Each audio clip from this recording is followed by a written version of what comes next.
9 able hunters converge on Garwood, Texas for a very special duck hunt in early September. Every participant has a unique disability, and none of them will let it stop them from doing something they love to do. Some will be duck hunting for the very first time, some for the first time post-injury.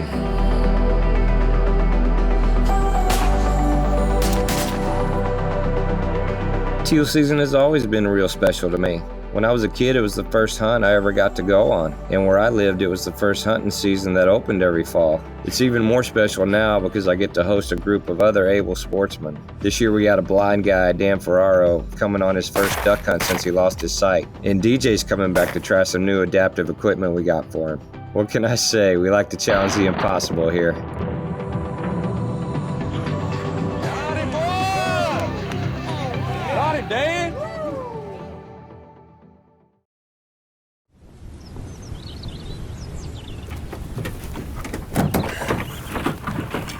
No, I kind of got into gun dog training about 6 years ago, and doing that, we had to do a few special things, not many.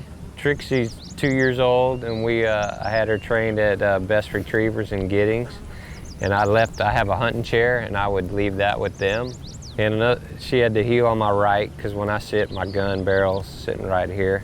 Brian, you just get down a little further. Okay. Just give me a single mark out there in the rice, not too far. Heel. Trixie. Good dog, atta girl. To be honest, I never thought I'd be able to handle my own dog like everyone else. Good. The trainers had to teach me just as much as they did my dog. Trixie. And we've had to spend a lot of time in the field together practicing. But it worked. A few years ago, I became the first quadriplegic to handle their dog in a UKC and AKC hunt test.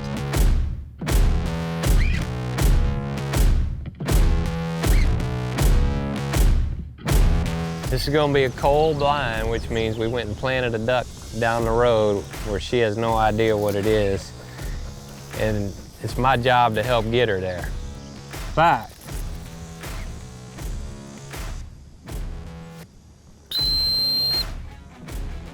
Good dog.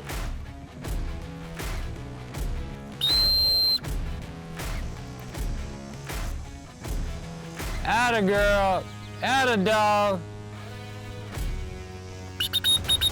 Good dog.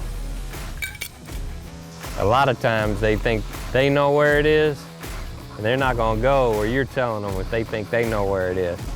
Good girl. Drop.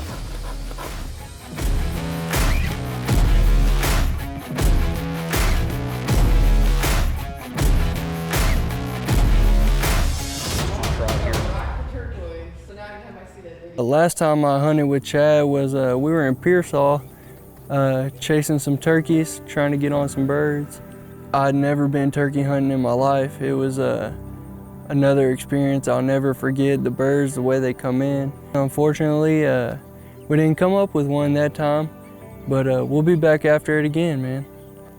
In the turkey hunt originally, I had a final rest system and a coat hanger to pull the trigger, and it was pretty complicated. The hook slipped, several different things, but on this trip, Chad hooked me up with a sip and puff trigger from Be Adaptive and also a zero gravity rig, and it's got to a point where I'm pretty close to being able to do it on my own as independently as I could before. And without these things, it would be not impossible, but nearly. There's Velcro on the shotgun and Velcro the opposite side on the glove. And what it's gonna do is attach to the shotgun and allow me to be able to control it from left to right, up and down under my own power. Cool.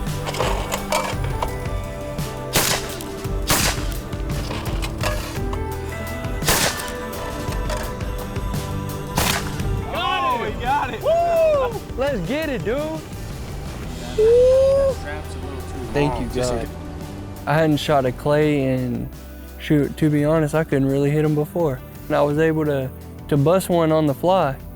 And that was a feeling that I wasn't quite sure if I was gonna have it again. And Chad, the things that he's been able to help me with, he made it happen, man.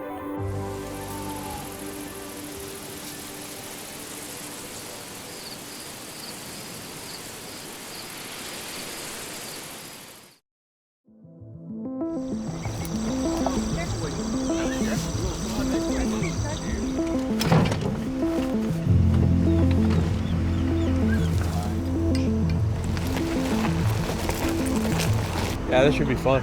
I haven't been duck hunting since I lost my eyesight, and I'm excited to give it a shot.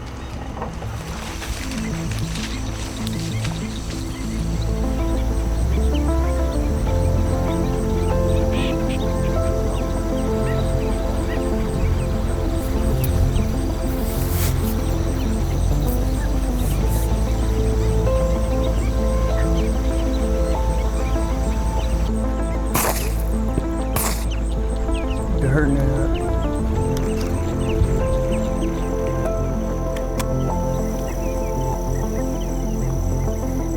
I used to like doing bird hunting. Now it's got a little extra challenge to it. Before the accident, I was always out hunting. I loved going out dove hunting, bird hunting, quail, squirrels, yeah, just anything to be outdoors.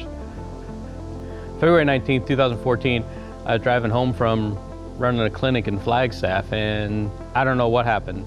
All I remember waking up about 3 weeks later in ICU with multiple trauma injuries, and I couldn't see.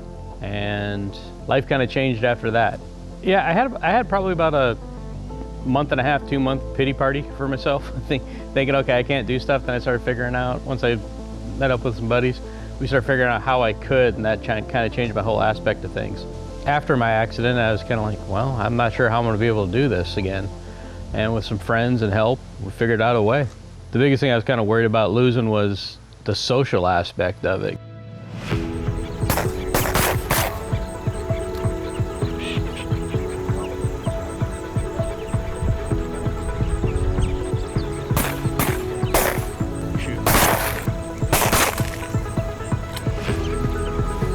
Another clean miss? I don't know who got him. I think y'all both got him, actually. Huh. You got him when he was on the water. Oh, hey. And then he just started trying to fly off. I'll take half a bird.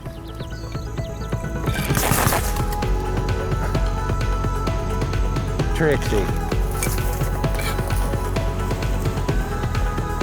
While we were having a spectacular hunt at one of the Teal hunting club ponds, Ashley was over with Darby and Matt and a young kid named Jaden, Good dog. and they were having a pretty jam-up hunt too.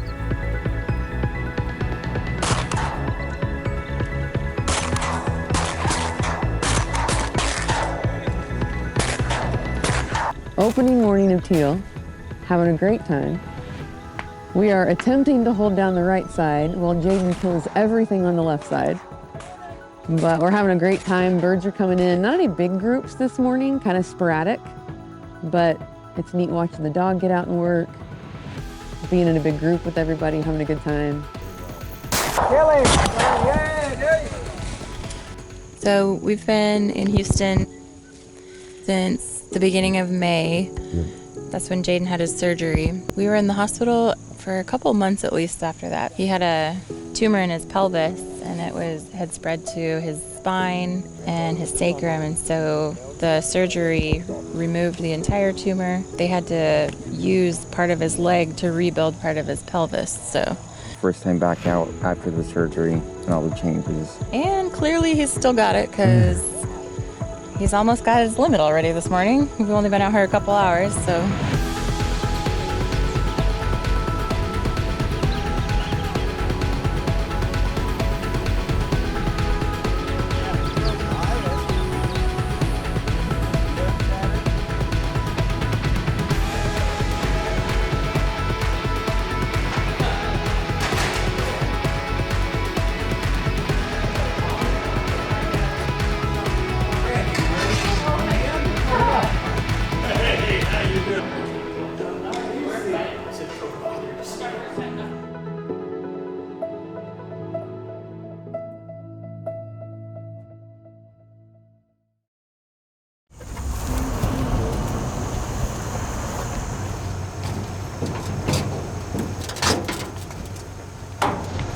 Oh, this is a sweet ride. We've done this a few times to get chairs out here. We've hunted out of these before too. Just pull them out there in it, and just hunt right out of it. Come on.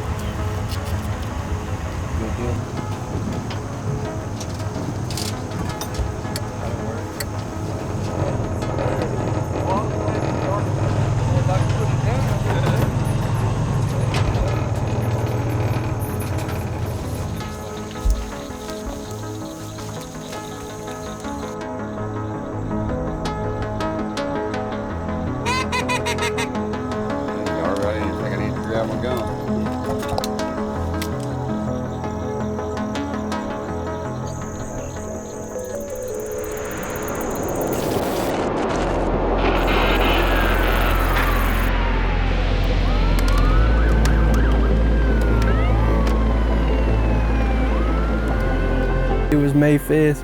I had got back from some friends and I had to work the next morning. And on the way to work, I fell asleep.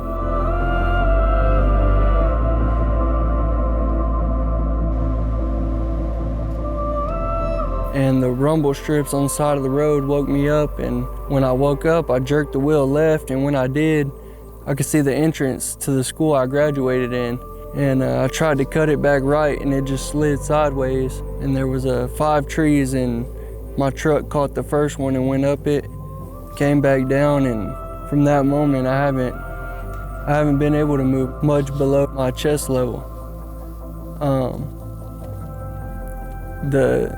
I just remember hearing the life flight, and I could hear the jaws of life, and I woke up through the trauma. I just couldn't keep myself awake, and next thing I knew, I was on a helicopter being life flighted to Temple, Texas.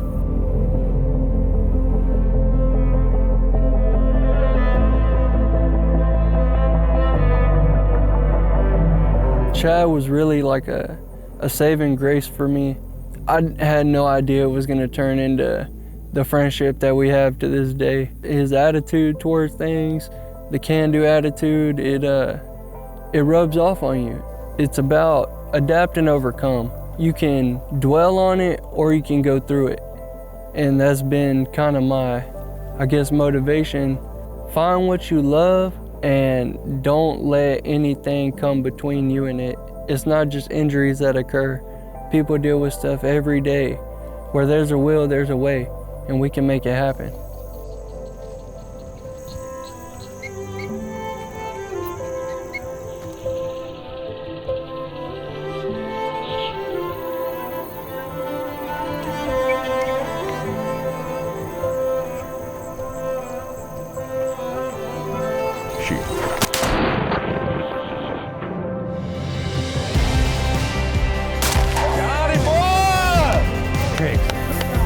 Got it, Dan! All right! Buddy. Yeah, baby. Yeah, I'm glad I got one. Wanted to give the dog some work instead of just being bored. Dan, you nailed him. Other side. Other side too. Other side. Over here. Where's everybody? There you go. There you go. Some people don't have a positive mindset, and I think you definitely have to. You know, things aren't going to go your way.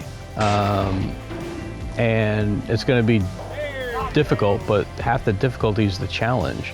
And I like a challenge. I encourage people to get out and try it. Do something. Even if you think you can't do it, there's always a way to do it. It just may not be the way that somebody without a disability would have to do it. This is really what we want Able Outdoors to be about. We want to accomplish the impossible. We want to show triumphs of the human spirit. But sometimes just getting out there can be the most important thing.